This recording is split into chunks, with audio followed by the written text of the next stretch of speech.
Tweet येथे अर्धवट बंद घरात भर दिवसा घरफोडी। दिवट गावातील गणपती मंदिराच्या नजीक भरवस्तीत झाली चोरी। चोरी झालेल्या ठिकाणी 15 फुटावर ग्रामपंचायतीचा आहे सीसीटीव्ही कॅमेरा। घटनास्थळी म्हसवड पोलिसांची भेट। पाहुयात सविस्तर बातमी। माण तालुक्यातील दिवड या ठिकाणी भरदिवसा चोरी झाल्याची घटना घडली।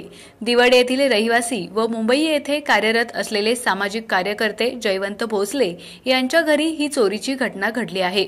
घटनास्थळावरून मिळालेल्या माहितीनुसार कुसुम जयवंत भोसले या दुपारी 1 वाजता जेवण करून घरासमोर असलेल्या मंदिरात दुपारी बसण्यास गेल्या होत्या। या दरम्यान अज्ञात चोरट्यांनी घरी कोणी नाही याचा अंदाज घेऊन ही चोरी केली। कुसुम भोसले या दुपारी 4 वाजण्याच्या सुमारास घरी परत आल्या असता त्यांना आपल्या घरी अस्ताव्यस्त पडलेलं साहित्य आणि घरातील उघडलेले कपाट पाहून चोरी झाल्याचं समजलं।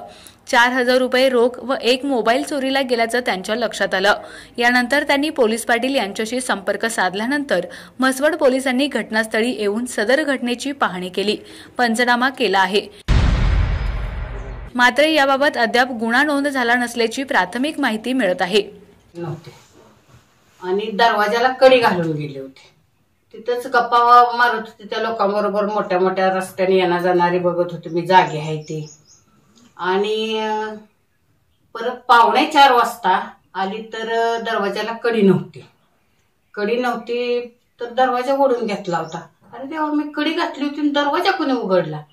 पुढे आली तर पुढच्या आतल्या दरवाजाजवळ 2 पाकिटं पडली होती। गेली कपाट आहेत तिकडं, तर ती कपाटाचं टाळं तोडून सगळे कपडे बिपडे काढून इसकटून पर्स मधलं पैसे काढून मोबाईल होता माझा नोकियाचा, तो मोबाईल गेलाय आणि पर्स मधलं 3 पाकिटात पैसे होता। जवळजवळ 450 रुपये होतं आणि एक 200 रुपयाची नोट होती। एवढं गेलंय। बघितलं, परत आमच्या पुतण्याला बोलवलं, मळ्यात होता, कुठं आहे म्हणलं, असं असं झालंय, तर आलोच म्हणला। मग त्याने काय नाही म्हणल्यात आपण पोलीस स्टेशनला कळवूया। मग त्यानं कुणाला फोन केलंय हे काय मला माहित नाही। आपला आवाज न्यूज नेटवर्कसाठी एकनाथ वाघमोडे, दहिवडी।